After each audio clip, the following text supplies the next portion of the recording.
Sweet booty. All right. Welcome back to another episode of Beyond the Check Service Industry Podcast. I am Reyshan Parker. And if you haven't, go watch my television series Beyond the Check, now streaming on Amazon Prime and Tubi TV. Tubi TV, it's free TV. I have a fantastic guest today. And if you have the opportunity and you are listening to us live on Tastemade, you can subscribe to Beyond the Check on Tastemade under the Makers Forum. And you can listen live when we record, because we don't record. We record weeks before episodes air, so you feel free to do that and ask my guest some questions. Who is my guest today? My guest is a fantastic human being. She is a wonderful baker. She's a massage therapist, so she makes people feel good on the inside and the outside. Ladies and gentlemen, my oldest sister, Atira Parker. What's up, homie? Thanks for being here for the very first Tastemade live broadcast as we figure this thing out. Thank you. Thanks for having me. I'm glad we got it under control. Hello? It's under control. We got it all under control. You can hear me, right? I can hear you. Can you hear me? I can hear you. Yes. All right. We're in. Fantastic. My head has got this green screen thing going on. If you're watching live, you won't see it in the actual video cast, but my ears disappear. It's fun. Yeah. They look good. Yeah. So anyway, what's up? How you doing? How's Ohio? Cold and bipolar weather. Yeah, I had a good day of massaging, which is my current career, of course. But I'm excited to talk about the past, my cake excursions. Cake excursions. Or so there was all right, let's get through the cake things, and then we're gonna talk about how the hell we got places back in the day, because it was very confusing. Probably take. But first, my favorite cake you ever made was an onion, or no, a garlic. It was a garlic clove. Yes, the garlic clove cake. Yeah, that got me in the paper in the Athens News. That was probably the highlight of my career. Yeah, it was a groom's cake, and it was before, hyper surreal cakes are super popular now. Kudos to everyone doing that, because I never made it that far. They're doing unbelievable stuff. My garlic clove cake, it was pretty cool. Yeah, it was a groom's cake, so it was one of my crowning achievements. Sure. Cloving achievements. Cloving. A cake that looks like a garlic. Didn't taste like garlic. That might have been the worst joke I've ever made on here. You should go. So you used to make cakes all the time. What was, and I know that you don't particularly, you do it for fun now, right? But you used to do it as a career. Why did you stop? Well, I'd say I always did it for fun. Why did I stop? I got a foot injury when I was working as a pastry chef in Columbus, and that was in 2012. And I've been in the restaurant industry since I was 18. And it's just really hard on your body. So at that point, I switched into doing massage therapy full time, which is also hard on my body. Eventually, I'll use my social work degree and beat myself up mentally. But that's what got me out of it. But maybe what got me into it? Yeah, what got you into it? I've just always really, really loved baking. I've loved to eat sweets. I love cake. I like that it's pretty. When I was a kid, I would watch Great Chefs of the World, which is really boring and on PBS, but I always particularly liked the dessert portion. And I would study it. I would take, mental notes. And so when I turned 18, I got my first real job at a bed and breakfast kind of ski lodge, and I was the breakfast cook and baker. So I was actually getting paid to make baked goods, and I was able to experiment with flavors, and I just dove into it. I just really loved it. Rose Levy Berenbaum's The Cake Bible was my Bible, and I just Man, say that 7 times fast, could you? Rose Levy Berenbaum, blah blah blah. Maybe just one So more time. yeah, Rose Levy Berenbaum, I believe it's like a Rose book Levy from Berenbaum. the Rose Levy Berenbaum. Rose Levy Berenbaum. You're welcome, Rose Levy Berenbaum. yeah, back, I think the book's from the 90s or something, but yeah, I studied that, and like anything, like when you're super passionate about it, you can learn a lot. So I never technically went to like pastry chef school, but yeah, that last job I had as a pastry chef, not to brag, but this place hired a lot of people right out of culinary school, and I didn't have that, but I had life experience. So actually, fun story. When I got hired, I did not want to be a pastry chef. I just wanted to decorate these Cheryl's cookies that they had a contract with. And he saw what I could do. So he'd recently fired their male pastry chef. And they did some really cool stuff at this place. I won't mention it. But I did overhear my boss say, why do I keep hiring all these men when I can pay women to do the same, So I essentially slid in, was the only one that was allowed to like write on the cakes and make certain pastries and do like more of the structurally like perfect, I'm really good at that. That's probably my strong point. Well, you were a bit of As an far as, artist as a child. yeah. Like I have my artistic bent, but I also know my limits, like I said, the stuff people are doing today where they make essentially sculptures and like, I'm like, man, I don't know if I could have got to that point, but I don't did get think to the you, point. you don't think you can make a shoe cake? Yeah, I mean, I can do that. Like I can pull it off and everything, but I have to really try. Like I don't have that natural, like I can't draw really well, like I'm medium, but I have a lot of heart. So like, and that came into play when I'd say like the highlight of my career was when I was working at the Village Bakery here in Athens. I was making cakes there, but they didn't want to take on wedding cakes. So I turned my downstairs into like a bakery, and I took on, yeah, wedding cake. So I would meet with people, do tastings, and that's when I made the garlic cake. And I was doing, like the classic 3-tiered cakes, fondant covered, side sheet cakes, all that stuff. And it was cool. It's very, very stressful because the entire wedding is, I mean, not the entire wedding, but it's someone's wedding cake. So like, you can't just recreate a wedding cake. And like, if something happens to it en route to the wedding, or if you don't nail it, and I did have a couple experiences early on where I was faking it till I made it. I mean, that's what you got to do Yeah. sometimes, Tiffany Did Wickham, I? if you're out there, I'm so sorry. Your What did cake you was do to her horrible. poor wedding cake? You made Tiffany Wickham's wedding Oh, cake? you don't know her, and she has a different last name. I've tried to like reach out because I did give her some money back. That was the very, very first one I did, and she wanted like a chocolate fondant, like, and like the vision was in my head, but it was the first time working with like chocolate fondant. It ended up cracking. The cake looked like a giant turd. I mean, it was like so bad, and I'm just like, maybe they won't notice. She did reach out and was like, that is not what I envisioned. I'm like, not what I did either. So sorry. So I gave her Did, some money back.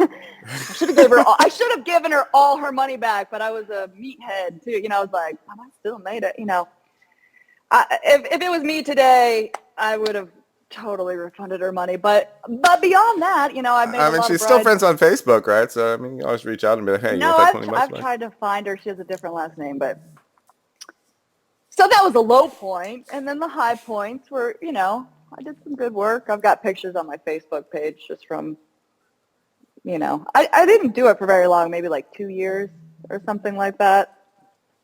Yeah, but So, you went and it was hard for just 2 my years. own little business. Hmm. So Yeah. what's the worst part about having a cake business in your basement? I mean, it's like the cleaning. You have to pre-clean, and I mean, it's really just a lot of like washing dishes, cleaning up, clean. Like it's like anything like, ooh, you see the finished product, but like really baking is a lot of, Cleaning. kind of like grunt work and everything like that. So, but then you get this final finished product, and then you get cut into and it goes away and you never see it again. So let it go. Cake, the ultimate art teacher who makes you destroy your painting exhibition, right? Yeah. Yeah. Well, we ate that one. We're gonna need you to try again. I made your wedding cake.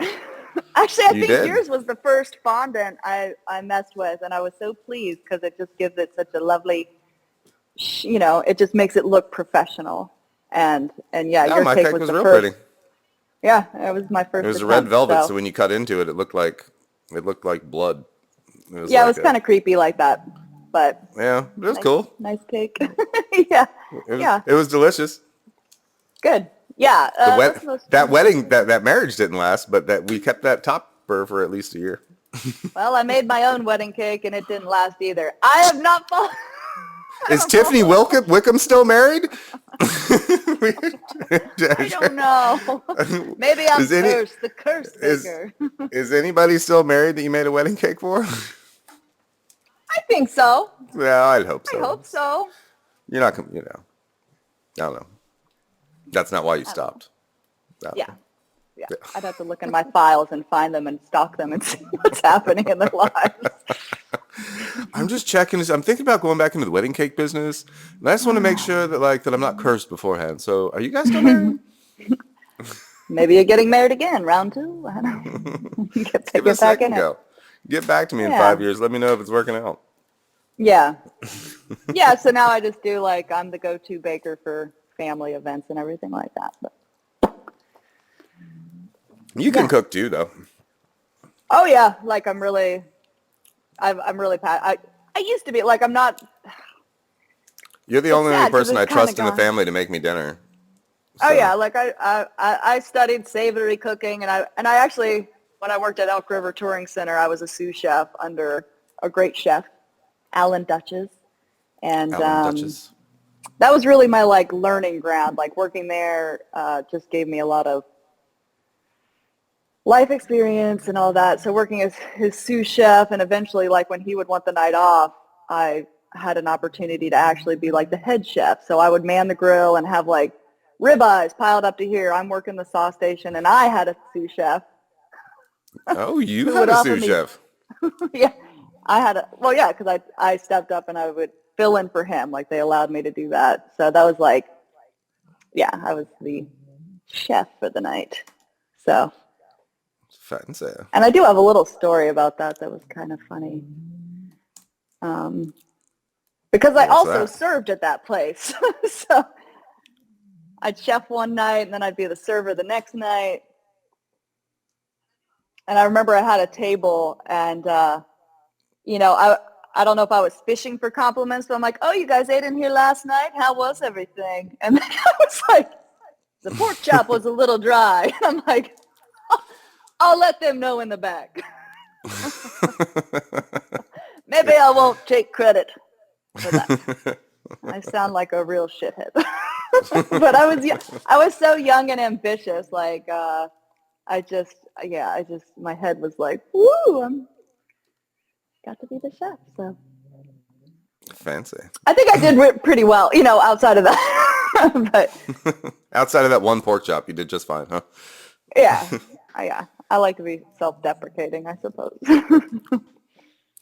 You went to Hawaii for a little while. Did you cook in Hawaii? Yeah, I did. I worked at a really bustling little place called the Coffee Shack. It was a breakfast lunch joint, super high pay, fast-paced line cooking. Oh man, it was insane. You had to be able to hack it. You just had to be able to multitask, and that is one of my skills. I remember. If we do we did a $3,500 breakfast, and I was the line cook for that. And I think I got a bonus. I got a raise, actually. He was like, good job. Because we were doing eggs Benedict, so you might have a pan full of eggs at different temp boil. I mean, it was just insane. You had to just focus. And here's the thing about line cooking. You don't want to look at all the tickets lined up. You got to keep it narrow. Boom. Get that done. Get the next one done. Otherwise, we had this one girl working and she was like maybe 19 and she would just break down and cry sometimes because it's very stressful, like. Or one at a time, man. Work your way through it. Work your way through it. Work your way through it. Mm-hmm. Your hollandaise sauce broke. I mean, I do not envy the short order cooks with just the amount of just like yelling back and being like heard. Like, did you really hear that like 6 steaks, 1 medium, 4 like and 2 burgers, fucking French fries, like all, and you heard, yeah, great. Like, did you really? Like, it's impressive. Yeah, The amount it's of impressive. fast-paced memorization is just insane. I would describe it as a flow state. Like if you're really on and you're like doing it, you don't have time to think. You're just doing, because you're multitasking in a way that it's a flow state. And I think I'm pretty good at that. Like I have ADD, for sure, but I'm able to really focus on certain things when I need to. Like that's part of it. You can kind of block out and just really get into like a flow state. So that's kind of what I do in massage too. So I can't have a 9-to-5 office job. I know that, but that's why I've always done kind of gigs and things where I bounce around and do different stuff throughout the day. So. Yeah, so you've had your massage license this entire time you were doing all those other things, right? Mm-hmm. Yeah, that was always kind of my backup, but I became licensed when I was only 19, and I just felt not ready for it. Like you kind of have to have a center and like, kind of a healing energy about you, really, to like. And I think a maturity. Yeah, and I definitely have that now, I like to think. So I really enjoy only doing massage because it's so much cleaner, like there's not sugar everywhere or flour everywhere. Yeah, like just making glue on every table. Yeah. Like I do like working. I wish I could do it just for fun sometimes, but no. Yeah, and I worked at Purple Chopsticks that you did a show on, of course, Asia and Gabe's restaurant. But when they were just kiddos, I was like the chef there, and that was a lot of the same. Like one chef, it's all on you. It's all on your shoulders. So same with the wedding cakes. Like you just have a lot of stress on your shoulders. People are really depending on you, so you have no choice but to come through. All right. Did you cook there too, though, right? Were you a server I or was. Were you a cook? No. When Ed, the owner, back in the day, he got sick and he was totally out of it. So I was basically running the place. No, I was like the chef, head chef there. I came up with a couple of the dishes that are still on the menu, like the pesto pasta. No, the sweet potato peanut pasta. No, the sweet potato peanut pasta. That's right. Mm-hmm. Yeah. I remember that from episode 1 now. Yeah, but it's definitely like a skill you have to keep up on. When they had their baby, Addison, 5-6 years ago almost, I filled in for Gabe, and I like to say I was a rusty trombone.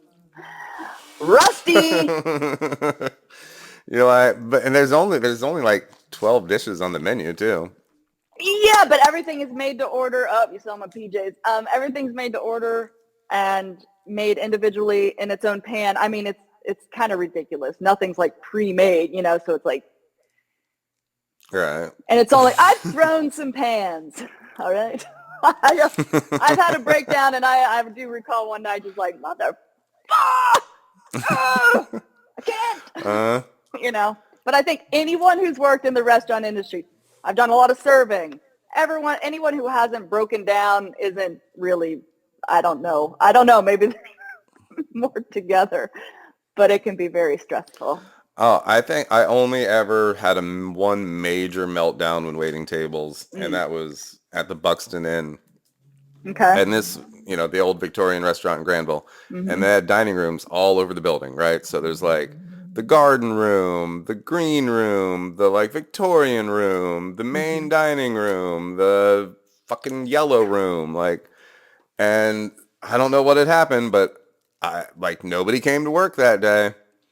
And it was just like me and 2 other servers running around this ginormous building. And the hostess decides, to just give us tables all around the building instead of like putting us each and just closing some dining rooms, right? Because there was parties too. So parties had special rooms like up in the yellow room and like, but you still had your regular tables down over there and you're just like running. And I just no. At one point I was like, I haven't been up to that other room in like a half an hour because I'm running to this one over there and I just can't get up there. Yes, that's the stuff that nightmares are made of. And I just chucked my book down the service alley, like, no, I'm leaving. And they stopped me at the door, like, please, please, please, please, please. And I'm like, this is insane. Like, they're all mad. Everybody's pissed, right? Like, and there's nothing you can do. There's nothing that, and there's just nothing we can do. It's a nightmare. I still have occasionally like a food service nightmare, and it's usually around serving because serving is like, you can't hide. You're trying to get to the tables, but you can't. It's like, everybody needs ketchup right now, and we're out of ketchup. Everyone needs something. Again, the multitasking. You're not thinking. You're just doing your go, go, go, go, go, go. And yeah, at the coffee shop, I served at the coffee shack in Hawaii too, and it was just like so busy. And I remember there was a two-top that came in, and me and the other server just kind of kept ignoring him, and we knew, but it's like, she'll get him. No, we're both playing chicken here. Well, yeah. So, tip your server. I think everyone needs to work in the food service industry at least once because it's not the military. Fun. Yeah. It's it's I don't know. It's one of the best money making jobs you can have, but also the social impact of working in restaurants, is also, it's hard on you, right? So the younger you are, you end up hanging out in this place where everyone just goes out after work and just gets wasted, right, for years. And so you end up like meeting like those older servers that are like, they don't drink anymore. Right. But they still wait tables because the industry is just designed to it's almost equal to rock and roll. Yeah. Oh yeah. Like when I worked at, when I lived in Columbus, I worked at like kind of a dive bar that was kind of an institution. It was close to the courthouse. So we had all the public defenders and everyone there for happy hour. And I worked a lunch shift and then I would bartend, and the two owners used to party like rock stars. They're sober. I'm like, this is like Cheers. We even had a bar stool with one of the, Norm. His name was actually Norm. It was great. And so, yeah, I did some bartending too. Same thing, like just go, go, go, go, go. How are you going to stay on top of everything? And that place was, and it's probably still the same, like so behind the times, like no computers. We'd keep tabs by taking people's credit cards, putting like a little piece of Sticky scrap tab. paper and a paper clip, and then you handwrite, and then you end up with just like a row. Shit show. Total shit show. You didn't even have like the alphabetical like little card holder thing, No, we had like a ledge, and you just set them there and keep track using slashes and how many drinks of each thing, and then you ring it up. It's like. And all the bartender, like, honestly, that's where I learned to drink. That's for sure. Like all the bartenders drank, all the owners knew we did, and you just had to replace. So, like, you're dealing with so much money, and you need to be multitasking, and then like 90% of the bartenders across the country are fucking drunk, and you're like, God damn it! Like, why is it the one job that people seem to be like okay with your like person being wasted, right? Like, even people try to buy you shots. So, like, let me buy you a shot. Dude. Like, nah, dude, I'm good. Yeah, Thanks for thinking about me though. They do, and I'll say about working here. Yeah, I would try to do, because I only bartended every other week, maybe every Saturday, something like that. But I really didn't like it because I kind of saw it as like, I gave you your drink. I'm doing my job. But there's the element of be my bartender and talk to me. And I'd just be like, okay, let's, That's bullshit. yeah, it's kind of sad, but true. You know? Well, it depends on which kind of bar you work in too, right? So And it also depends on where you, like, I think if I did if it you're now, working it in would just be Cheers, fun. you're gonna have to talk to the people. If Mm-hmm. you're working at like a venue or like a bar with that's bumping and you can't Mm-hmm. hear to talk, you're just like, hey, here's your drink, fuck off. Yeah, this was not that. This was, mm, be my friend. Be my friend. You're supposed to You want? entertain me and also serve me. Don't you want Jerry to take you out to dinner, give you a drive in his Mustang? Come on now. Yep. Come on, take a ride with Jerry. Don't you want to take a ride with Jerry? Come on now. Yeah. Nah, Jerry, I'm good. I think so. Mm-hmm. Which, yeah, so nostalgic things before computers, before POS systems, before Oh sticky yeah, our tabs, big apparently. conversation of how did we How get did we, anywhere? how did we get anywhere? And I'm Like when sure you were that's going to go just, to a restaurant in a town that you didn't know, right? And how the fuck did you get I there, know we right? lived through this.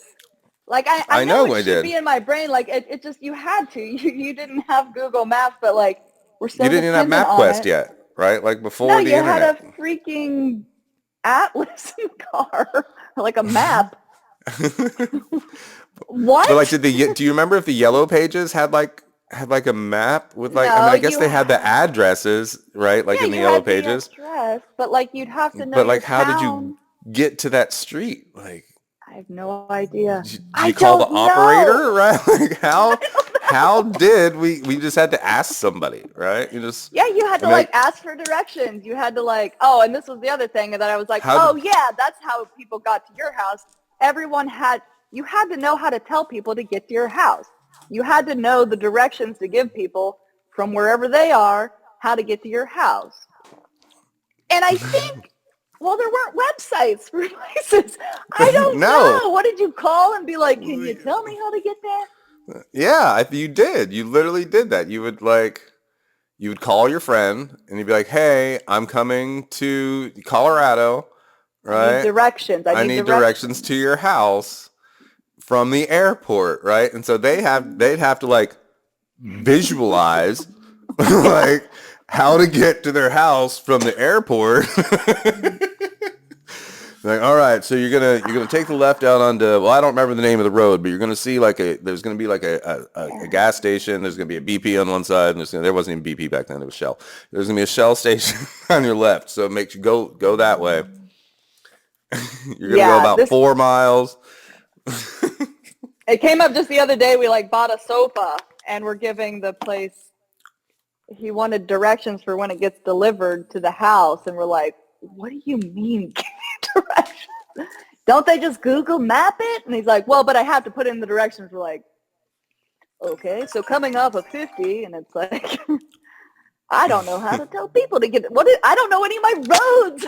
You know, it's like why would Like I I don't have it in even my know the name of the phone. roads, right? And we're like I'm an elder millennial. You're Generation X. We're right on the cusp. But like we lived in that time, and I just can't fathom. We're so dependent on it. We're so dependent on technology, which is a beautiful gift. But I'd like to see a youngin Yeah, right. try That'd to be just funny.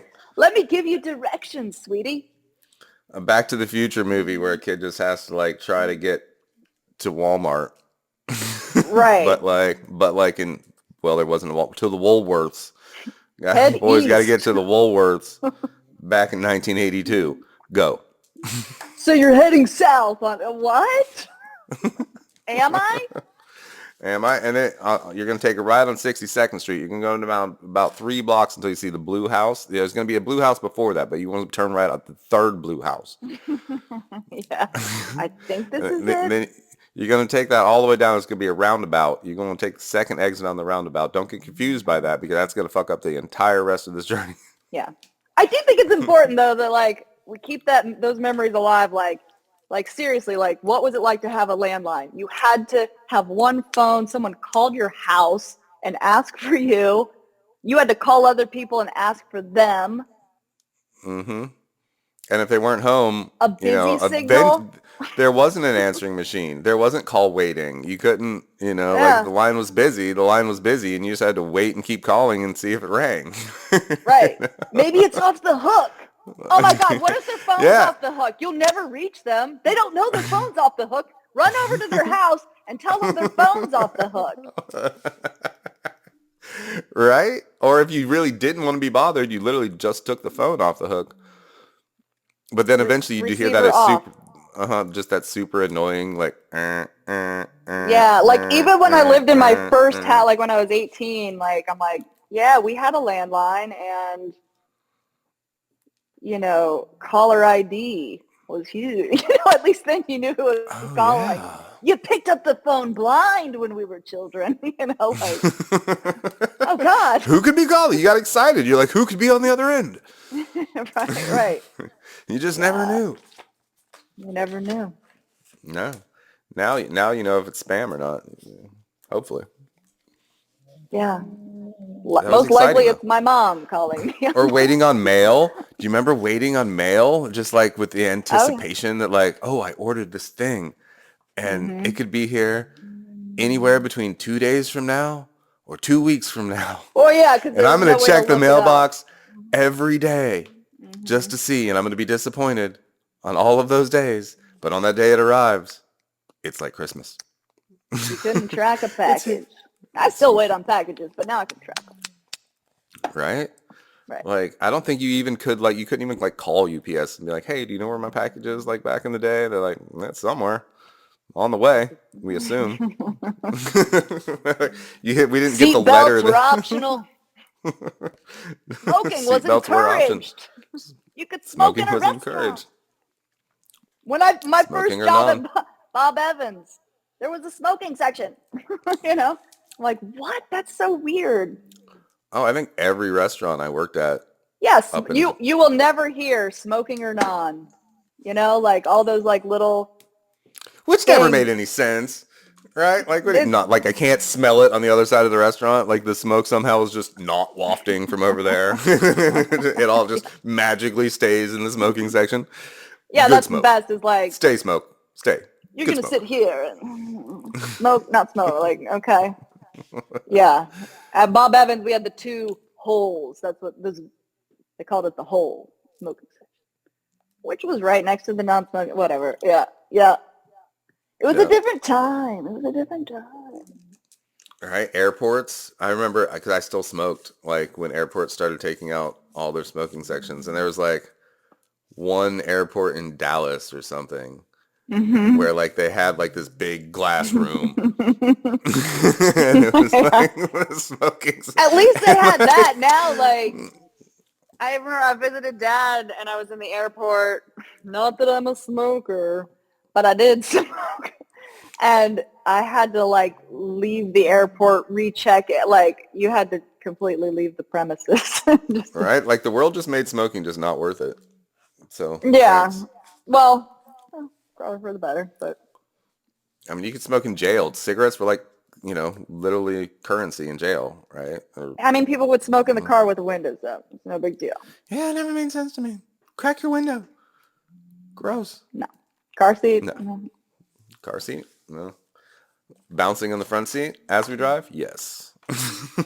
Like if I would, like a kid, like you can't put a kid just in a car now and drive down No. the street without being like, oh my God, they're not in a car seat. It's like, dude, we were like, I don't even know that we owned car seats. we were just like, inside the vehicle at some place in the van, like. I mean, I think Asia had car seats. No, Asia sat in the front seat from the time she was 3. She had shotgun. 3.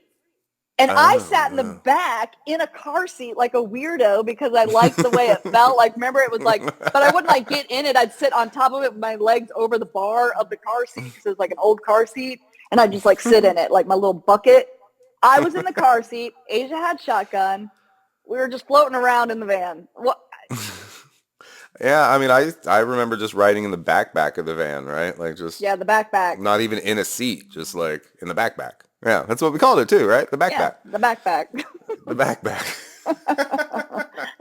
Get in the back. The backpack. No, the backpack. Yeah. the, the The place where nobody's supposed to be riding. Go there. But we're here to tell about it. We all survived. People survived the 20s. And, like, pregnant women were drinking their way through their pregnancy. Some didn't, so like anything. Some people survive, some don't. We're here. Yeah, we're here. And halfway, I don't know. We're good. Halfway done. Halfway done. Halfway done. I'll be 40 in less than a month. Yeah, I'm going to be 43 in less than a week. Oh, that's right. Well, that's right. What happened? Yeah. I did get carded the other day, so I'm very happy about that. Well, that's nice. I only get carded at, like, bars by door guys. Like, I get upset like in the grocery store. Less than 40. I'm slightly offended when they're just like, "What's your birthday?" And I'm like, damn it. You don't want to check you don't even want to look? Is that enough for you? No, this is fine. I definitely look over 26. Is that what you're telling me? Okay.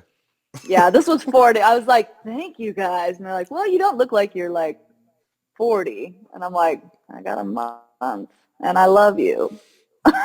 Thank you. Thank you very much. I feel like I look better now than I did when I was younger. Like, I mean, who knows? But like, I look back at pictures of myself, and I'm like, I look like a kid, and now I feel like I look like I know stuff. You look like a man, and that's the beauty of being a man, because you get like more distinguished, and you look more attractive, because that's what we look for in men. Women have to dye their hair. Oh my God, the regimen. What? What? Oh, you mean you would look like me? Oh, weird. Oh, weird. At least. At least. It's not as becoming on me, though. The things we do. Maybe you'll accept it somewhere around 55. You got plenty of time. Oh, once it's like stark white like mom's, like, I'll let it fly, but no salt and pepper. No, I just can't. No. Yeah. Salt and pepper really isn't a woman's thing, is it? Like, you never see, unless you're Elvira, no one's like rocking the salt and pepper. I mean, people do definitely more now. I'm even on a Facebook group called Gray and Proud, and like, you can get support through the transition. That's the whole thing, is like, you go from this to like it grows out. You have a transitionary period. You can't just go from brown to white. It looks horrible. The transition period. It's true. Man. People are mean to you in public. I mean, could be worse. Could be balding, right? Like, I guess. Oh, that's a hot topic. Jada Pinkett Smith. Yeah. Don't even go there. If I stick my head under the overhead for like food show stuff, like I'm just like, oh my God, no, that is so bald. Yeah. Well, But it's there in the front. That's important. I'm tall, so nobody can really see unless I like it. No, you look good. You're right. You look better now than you ever have. So party on. Party on. I hit my sweet spot. Maybe 30. I think 30 is really something. I mean, I don't think you still look like the same you did 10 years ago. So, like, I wouldn't worry too much about it. I'll take it. My regimens. I do not look the same as I did 10 years ago. No, you don't. Strict regimens. What are the strict regimens to keep you looking 30 in your 40s, Atira? What you got? Sunscreen. Don't go in the sun. Don't bake in the sun. Sunscreen. Sunscreen. Lotions. Things. I've been doing it since I was in my 20s, though. Religiously. So I have never not washed my face before going to bed, like, ever. Even if I was blackout drunk. Jeez, I wake up in the morning, I'm like, of course I washed my face. It's ingrained in my... I'm like, oh, cool. Oh, I only wash my face in the shower, I think. But I have really soft skin. And maybe that's the key, too. Just don't care and don't do anything. I don't know. Well, like, I think people wash all the natural oils out sometimes. And it depends on your skin, and I just happen to have the skin that, like, I use regular just dry soap when I do wash my face, right? Just bar soap. And Ajax. Sometimes an Ajax. And then I don't really... Friend. do anything else, right? But my skin's not super oily, but it's soft, and I think I do have just enough oil in my skin that it keeps it, Good. naturally But no sunscreen. fresh. No sunscreen. No, I don't See, go to the and I sun that often. reapply. That's the thing. You got to reapply. I don't like the sun, so I mean I appreciate the sun. I just don't like to be Well, in you it a get lot. sun even through your windows in the house. Don't get me Yeah. started.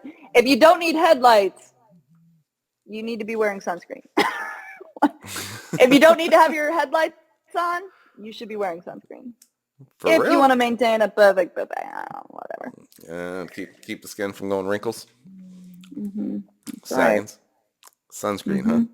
That's it. I haven't done Botox yet, but God, I would if I could afford it. No, it just makes people look so weird.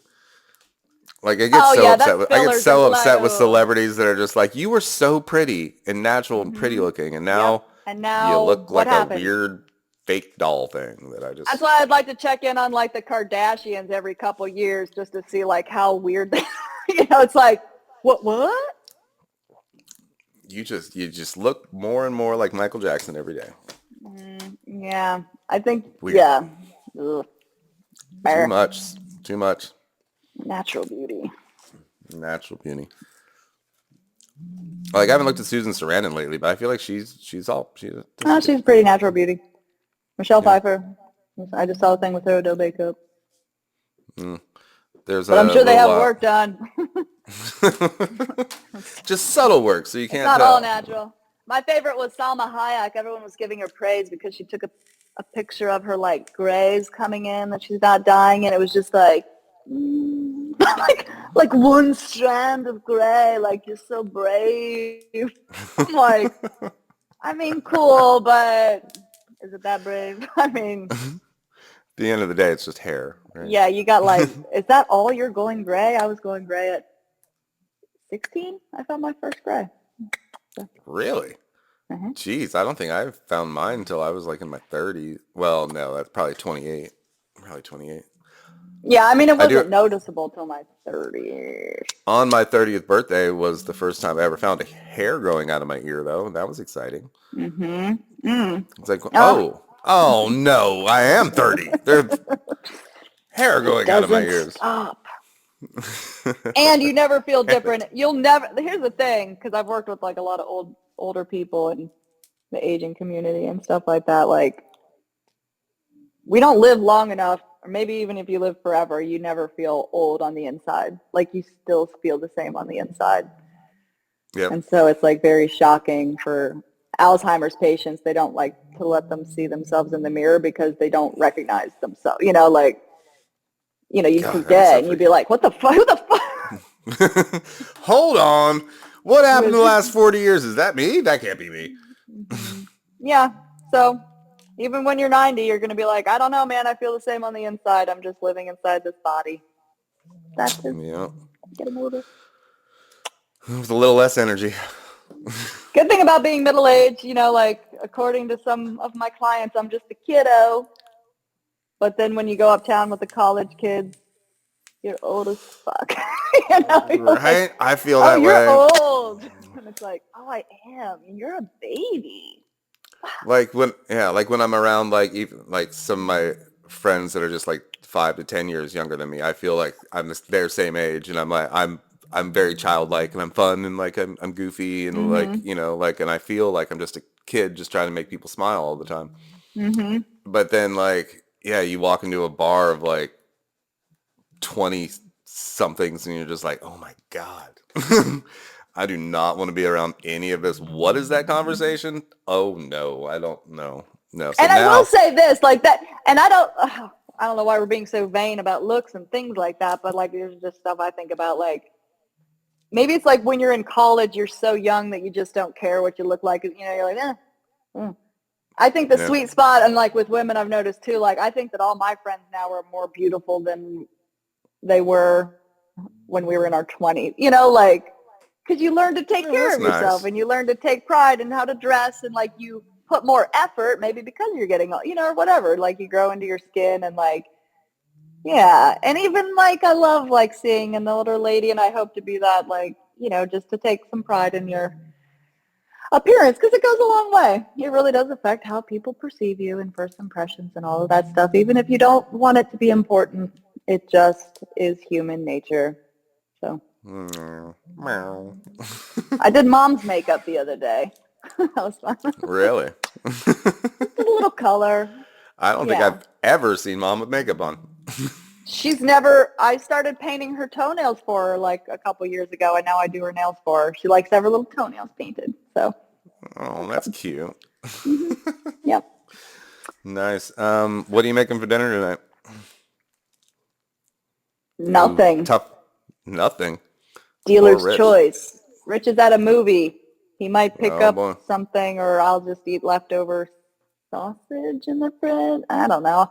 I can eat whatever. Sometimes my favorite thing is just to boil half a box of veggie pasta, and I'll eat that with. I like pasta. I like carbs. Butter, noodles. All that. Yeah, like buttered noodles, olive oil, salt, pepper, little garlic powder, and then I do a little sweet balsamic on it. Ooh, fancy. I eat it all day long. Little reduction or straight vinegar? I buy like a reduction. Basically, Nice. like you could put it on ice cream. I've never thought to do that. I wonder, is it good? Vanilla? Do vanilla, chocolate? Oh yeah, that's Ooh, like a strawberry. Strawberry. like and do balsamic vanilla and do like reduction. soak the strawberries in like some balsamic. That's like classic. Mm-hmm. Well, Or granola. I made a big thing of homemade granola the other day, and I just will just eat that. I'm pretty basic. Like it's like, Atira, you could cook some, and I do sometimes like cook like a really fabulous. I'm like I can make anything really, like at a restaurant because I've done it. But I'll just eat. I mean, and I think that's the thing with any chef. Like you go home and you just eat whatever. You kind of just don't care.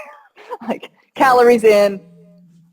Eat smoothies. I mean, you do make the super buttery, crispy pancake video for me, so I appreciate that. If you ever watch Crispy Dagwood Pancakes by Atira Parker corn on cakes. Beyond the Checks Instagram. Yeah, corn cakes. Yeah, Looking delicious. Mm-hmm. So good. So good. So cool. good. You want to give any shout outs to anybody, your Instagram, where can we follow you in case you make a cake again someday? Or no. No? Oh. Don't follow Atira anywhere. She doesn't want to know you. I mean, I've been really into making like reels. I like to make reels on Instagram, but that's just like a little hobby I do. Kind of like Wordle. Like for a minute I was like, I do Wordle every day and I make a little reel sometimes.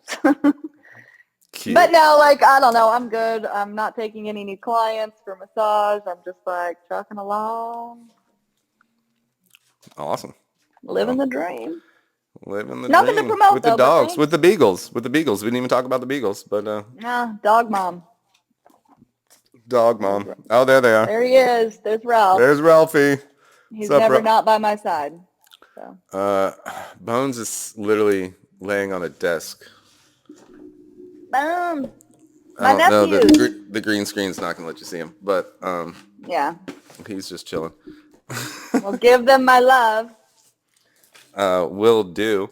So thanks for hanging out in this very first live Taste Made podcast as we work through our kinks. I think we got it working.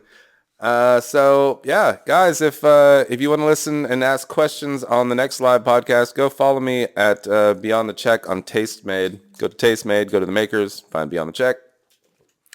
Follow me, maybe sign up for a package or something. You can hang out and ask my next guest fantastic questions. You could have asked this lady questions, except I don't think anyone signed in, but that's okay. We'll get them next time. There aren't millions of viewers? On this first live Taste Made, I think we had 2. Really? But, I thought there'd be none. I was expecting none. That's a win. Well, let me double check that. But yeah, I think 2 people. Yeah, but so you can you can replay this, right? Like people might. Yeah, well, the podcast will be released. I think this one will actually be out next week. But normally podcasts don't come out till weeks after I record them. Okay. So that's why it's nice if you sign up to my Taste Made that you can actually listen in live during the interviews and even ask questions from the chat that we would answer if anybody had asked us any questions. Cool. Well, I'm glad I could do the pilot so you could get it, get the kinks worked out. And I'm sorry I haven't listened to your podcast more. It's just hard when it's your own brother. I'm like, I could just call you and talk to you, like, right, but you can't. But you couldn't talk to my fantastic guests. That's true. Cookbook authors, right? That you will be able to ask questions to in the future if you personally also go follow me on Tastemade. Good point. Good point. Hey, your favorite? Touche. Touche. And for a while, these all the podcasts are going to be free, so you don't even have to worry about paying or signing up for my subscription. But always love the support. And go watch Beyond the Check. If you want to start at season 1, you can see Atira take me to Purple Chopsticks and learn all about that. Yeah, fun stuff. And follow Atira on Instagram at... I think I'm like Atira P. I mean, anytime you look up my name, I'm sure I come on because it's a weird name. So. One of the few, the proud. All right. Well, thank you for listening to this episode of Beyond the Check podcast. I hope you enjoyed it. Please go watch the TV show. Go sign up on Tastemade. Follow us on Instagram, Facebook, Twitter, blah, blah, blah, blah, all those places. Popple.me, POPLE.me/Beyond the Check, and you can get all the links to everywhere. Cool. Atira, thank you so much for being here. And cheers. Love you. Love you. Bye. Bye.